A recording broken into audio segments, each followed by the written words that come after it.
one pocket, I've got a cell phone. In the other pocket, a wallet. Can you guess which is which? Is this the cell phone? Is this the cell phone? Is this the wallet? Or is this the wallet? Or at this point, are you just like, what is wrong with this guy? What's up? I'm Noah from PhoneDog.com, and this is our review of the fashion-forward wallet. No! The LG Lotus. Did you guess right? Here it is. It kind of looks like a makeup compact, but then I realized that it's kind of the, almost the same size and shape as a men's wallet. So if you're into makeup, it's like a compact. If you're into a wallet, it's like a wallet, kind of. I don't know what. But it fits in my jeans, and it fits in the front. And it's a flip, and it's got a QWERTY, and we're going to get in depth with it. Alright, so here it is, the LG Lotus. I've had this phone for a little while now. I've gotten a chance to really test it out. And it's obviously a unique form factor. It's a flip. We've seen some new flip smartphones, the BlackBerry Pearl Flip and the Moto Crave for Verizon. Smartphones are messaging phones, but kind of a little wave of new flip phones with advanced features. And this is certainly one of them. It's not a full-on smartphone, but it does have a full QWERTY board. It has internet access, web browser, messaging, mobile email, mobile IM, navigation, camera, music player, all kinds of stuff on it. And I think it's a really cool idea. And I think it's practical that they were able to put a full QWERTY into a flip phone, but still keep it, kind of compact. And I think the fact that they gave it a unique form factor really makes it a little more interesting. And it's polarizing. Some people think it's really ugly. Some people think it's really cool. I'm kind of in the middle, honestly, as far as, the look of the phone. I think is kind of neat. I don't know if it really appeals to me, but I think it's really cool that they did it. I think it's very pragmatic design. So kudos to LG and Sprint, whoever actually is responsible for the hardware. And the QWERTY board is great. One of my favorite things about this phone is that the QWERTY board is really easy to use. The buttons are small, but there are two important things about the keyboard that I think really make it really good to use. One is it's got a big space bar. It's in the middle, and it's as big as 4 keys. And you hit the space bar a lot when you're messaging, and it makes it easy to get to. The second is that the keys are domed, and it's a pretty pronounced dome. There's a I don't know if you can see it on camera, but there's a pretty pronounced valley in between the keys here. And that really makes it a lot easier to feel with your thumbs when you're touch typing, and you really know when you're moving from F to D to S to A and so on. It really, even though the keys are small, I found it very comfortable, very easy to use. Good job there. I was kind of, it just takes a little getting used to. I'm used to the back button, the delete button, being kind of over here somewhere. And instead, there's only one back button, which is used for both typing and for menu functions. So I kept, when I wanted to delete, I kept looking for the delete key over here, and it's really up there. Aside from that, really nice. There's a dedicated period key, which is always good. Shift key and function key. Really nice job on the keyboard, I think. And then also the unique, the unique form factor lets Lotus have a very big internal display, which is nice and bright, and then also a fairly big external display with touch-sensitive keys here on the front for media controls and that kind of thing. My big negative about the phone, and it's kind of an arguable point here, has to do with the new Sprint one-click interface.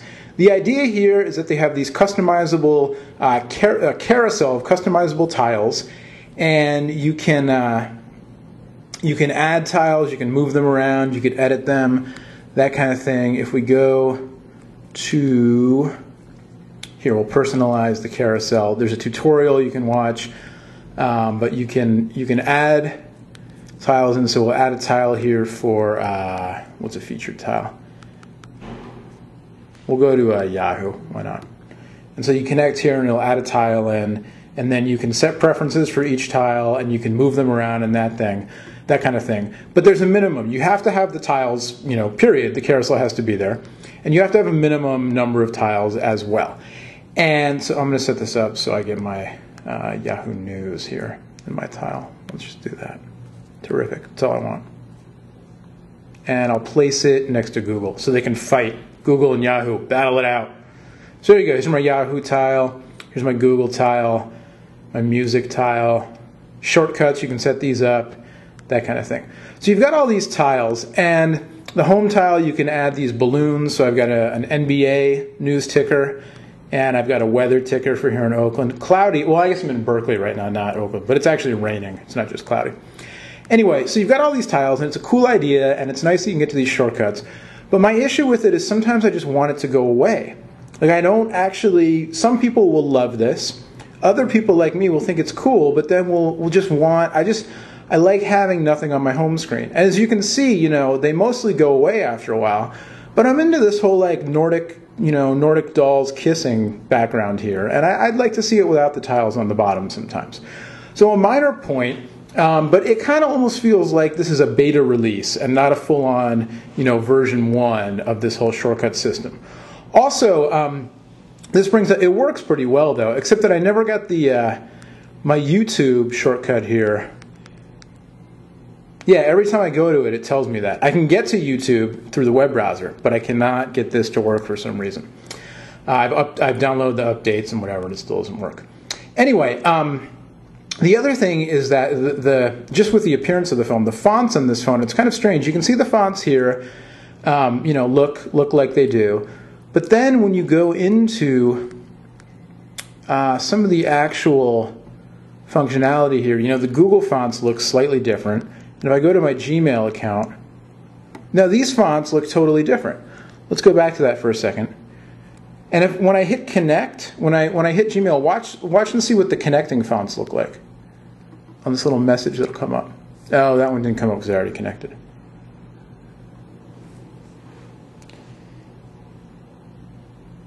So there are a few different kinds of fonts. Some of them to me look a little nicer than others. These, you know, the URL here doesn't look quite as smooth as the other fonts do.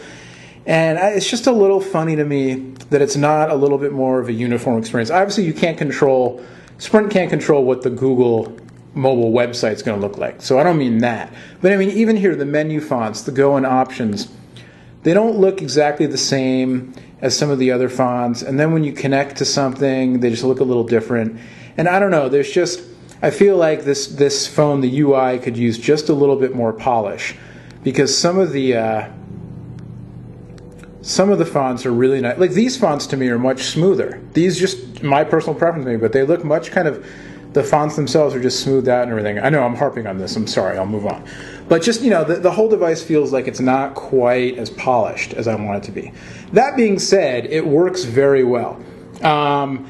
Calling on it, well, I say that, the data works very well. Calling was kind of hit and miss. I had some calls that were great, others where people complained about the call quality.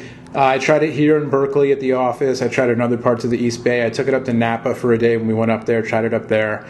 And mostly good, but a few little issues with the call quality. The music player is Sprint's Java-powered music store. So, you know, that doesn't look so good. It's kind of compressed, but that looks nice. Again, you know, and that's kind of hard to read a little bit. Like, I don't know why that's so small.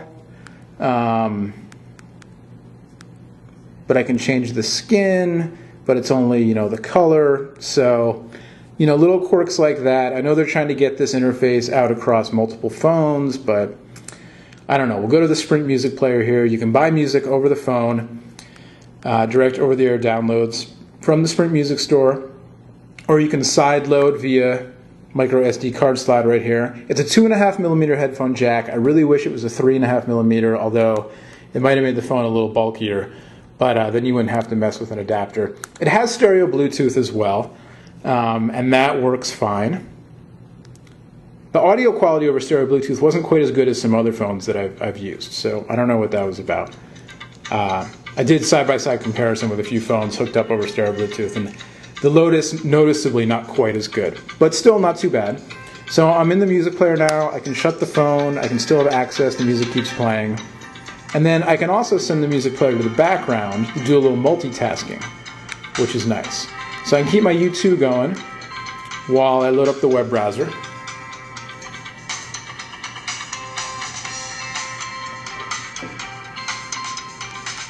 And the EVDU speeds are fast.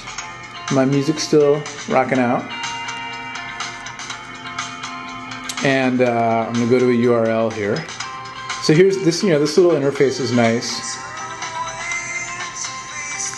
What I would actually like to do, turn the music down. There we go. All right, so let's go back to the internet here.